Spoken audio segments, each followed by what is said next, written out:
Am I the a-hole for refusing to take my ex-wife as +1 to my son's wedding? My son is 22, my daughter is 18. 6 years ago, my daughter caught my wife with another man. She told her brother, who understood what she had witnessed. Then they both came and told me. I verified that it was true, then I divorced my wife.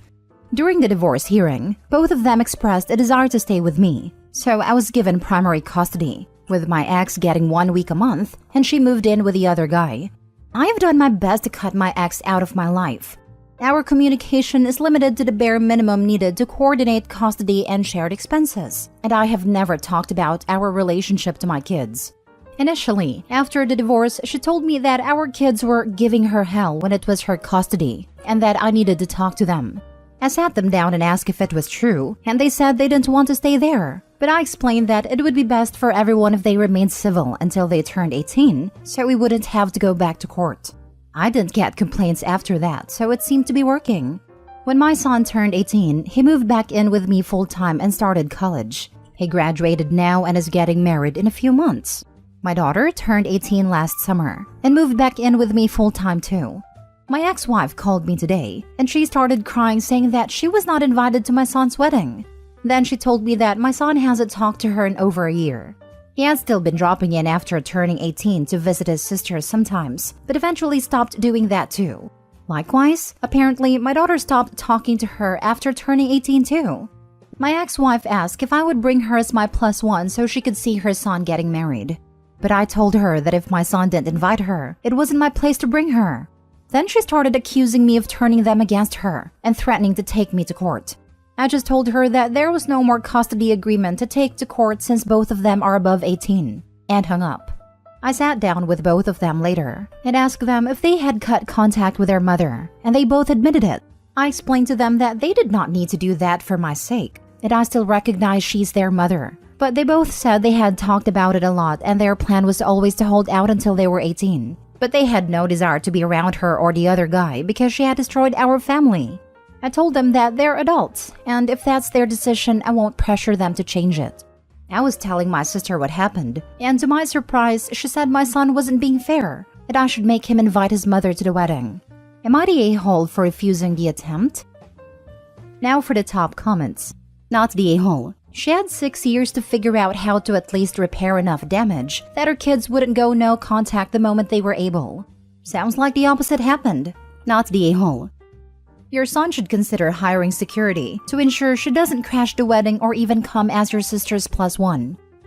Not the a-hole, but your sister is. I don't know what is with people pushing family members to reconcile simply because they are blood related, but it's something that needs to stop. People are allowed to choose who they want in their lives, and just because someone helped create you doesn't mean you have to choose them. You should forgive family when they do something inconvenient or annoying. You can forgive family for doing something mildly stupid or embarrassing and they're sorry. But a-holes, especially unrepentant ones, do not get a free pass just because you're related. Not the a-hole. It seemed like you did your best to encourage them to have some contact with their mother. But they are adults now and can decide whether they want to or not, and they clearly decided. Next story. Am I the a-hole for insisting on meeting in public for custody exchanges? I, 31 male, am divorced from my ex, 33 female, for several years now. 50-50 custody of my 2 children, 13 male and 9 female, though it's defaulted to me having them 80% of the time since the divorce.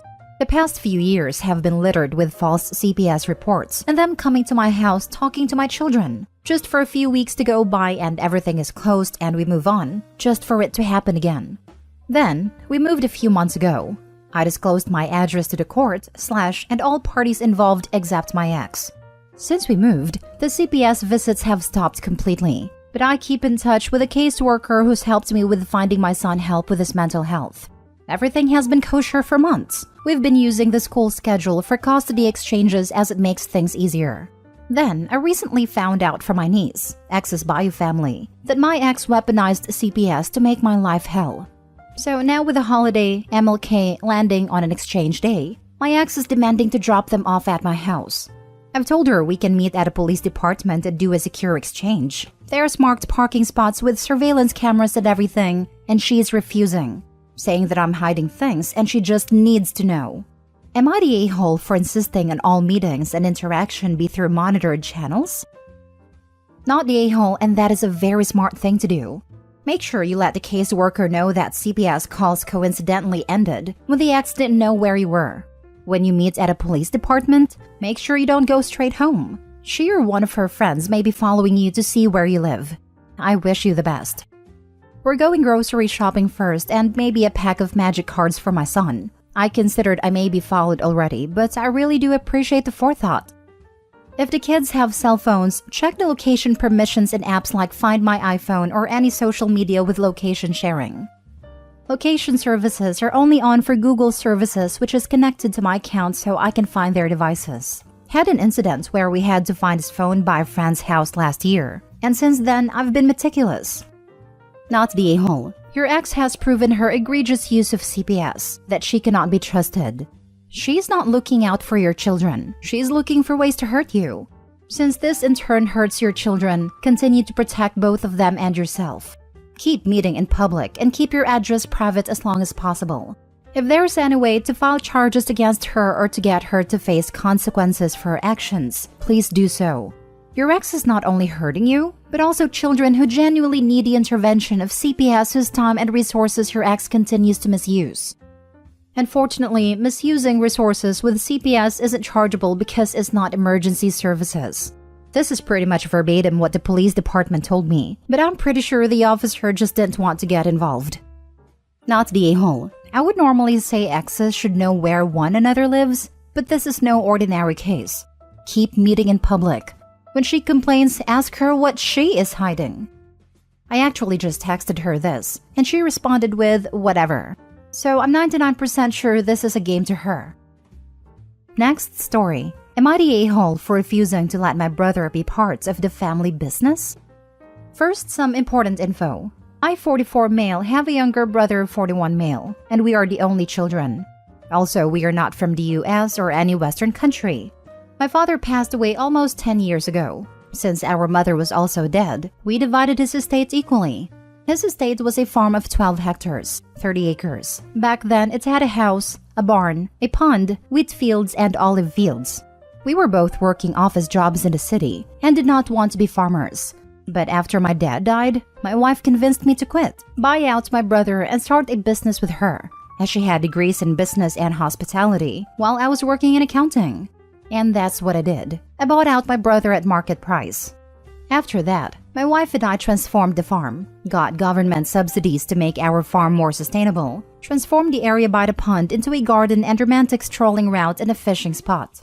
The closest farm plots were made into a pedagogic farm, and some made available to guests to rent, built small houses, built a stable, and bought some horses. We made it into a retreat where you can either spend a day, act as a farmer and have some authentic food, or rent a cabin and try to farm life. The rest of the farm was left to farmhands. Since we are barely 2 hours outside city limits, it became a booming business. We were booked solid all year. We have schools coming for tours, activities every weekend, couples throwing their weddings here.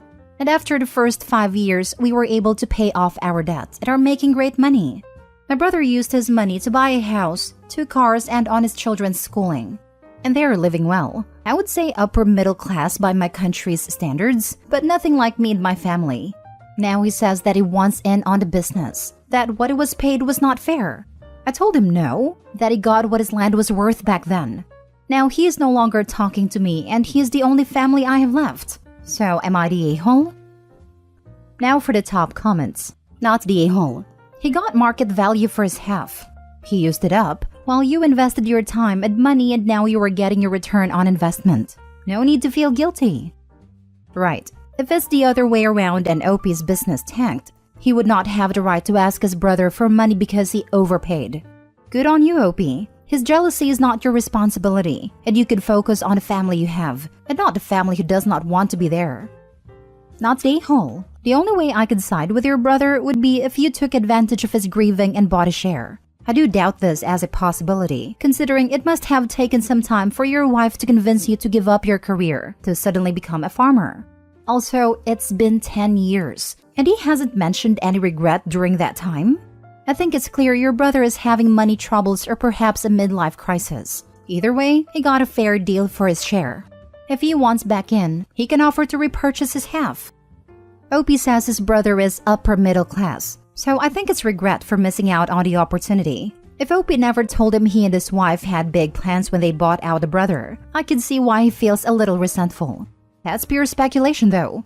I asked about it elsewhere, so maybe Opie will clarify. But brother wasn't forced to sell. I told him about our plans, but not in detail since we only had vague ideas then. Not the whole. If he had invested his half of the money into literally anything else, would he share the fruits of that investment with you? I don't think so. You had all the work transforming the place and you had all the risk of it not working too.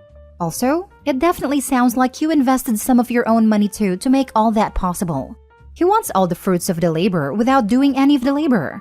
I get that you don't want to lose him, so maybe there is a calm way to talk about all of this? With a mediator present or something like that.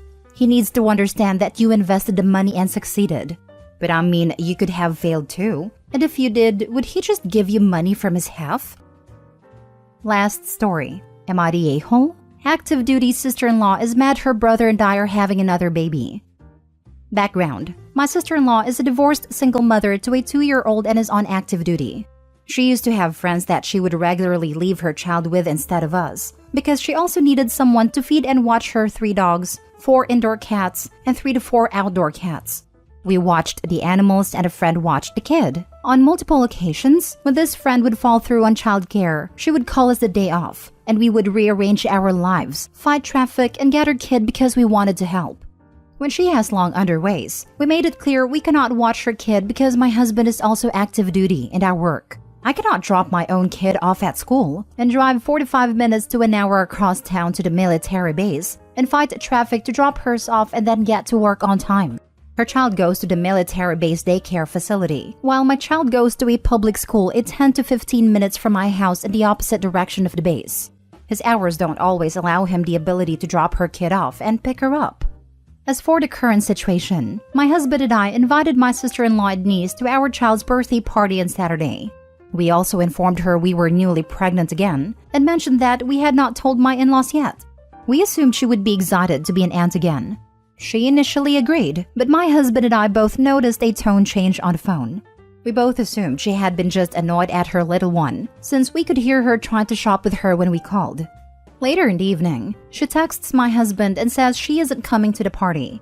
He asks why, and she states that we had struggled to help her out with her child and having her a few times a week, but now we're having a whole baby we need to care for 24/7, and that she's hurt and needs some space and time. Of course, I personally could not leave this be and let her know her comments were selfish and did not depict the entire picture since we have repeatedly cared for her child on numerous occasions, sometimes with no notice. We have also cared for her animals. It has been made very clear I logistically can't drop ours off and hers off on 2 different sides of town. We have also cared for her animals. She's a 15 to 20 minute one-way drive for us, and sometimes we made multiple trips a day to her home to care for the animals. She snapped at my husband over text. She was angry he had told me what she had said. My husband explained to her that I asked why, and that he does not lie to me, so he told me what was going on. He then had a bad feeling at that point and called mother-in-law, only to find out that my sister-in-law had called and told her we were pregnant. My husband is also livid she told my in-laws about our pregnancy before we could. We were planning on announcing the second one in a cute way, and she's told that from us. Am I the a-hole for saying something to my sister-in-law to spark off this craziness? Should I have let it be? Just wondering what this woman's plan was when she decided to have a kid. Not the a-hole. She had a husband but got divorced. Took all 5 animals they had at a time. One that I know she got after she was speaking with a lawyer to get divorced. Then continued to get more animals. I'm not sure on the plan either. All that on top of being on active duty? Shaking my head. Definition of biting off more than she can chew. The hubs and I discuss this exact thing regularly. It's impulsive and doesn't make sense. I have a few animals as well, but I work from home and I'm almost always at home. Lol. The animals are my quirky co-workers at this point. Good grief. I am a single mom with 0 family around. Having any help at all would be amazing to me. Your sister-in-law sounds so entitled. Let your mother-in-law handle her and you guys enjoy the new addition to your family, not the a-hole. Thanks. We are super happy. I respect the single mom struggle as I do it when a husband deploys. My house gets a little messy, my Orky's grooming appointments get a little infrequent, but my kid is clean, fed, and happy, and I'm making it work. I generally don't ask others to help me because I also don't have a large support system here. Talk to the ombudsman at your husband's command. They'll help you meet other wives and set up a support system to help while your husband is deployed. That's their job.